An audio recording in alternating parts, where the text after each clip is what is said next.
Yo, what's up guys? For today's video, napabigla tayong lumipad sa Masbate guys. Andito na agad kami sa airport. Siyempre kasama ko ang aking asawa. Ayan, nag-bus kami papunta sa plane and then nag-fly agad guys. Pupunta po kami sa Masbate para mag-guesting guys. Kasi opening ng liga ng Bicol Cup.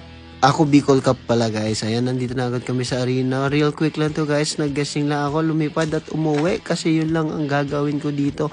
Maraming salamat sa warm welcome nyo guys. You know, parang Olympics yung datingan natin. Syempre, nagsalita ako. Nag-speech ako para sa kanila guys na sana marami ako na-inspire na kabataan dito. At hindi lang yan guys.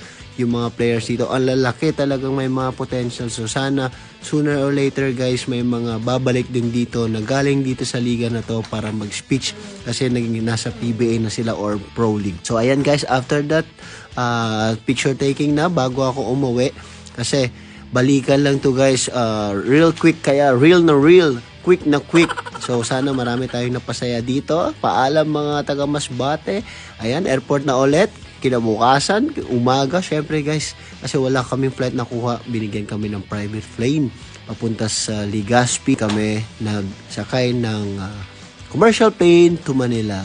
So, we just landed dito sa Albay. Ayun, nakita nyo mayon. We're here guys, let's go, bye!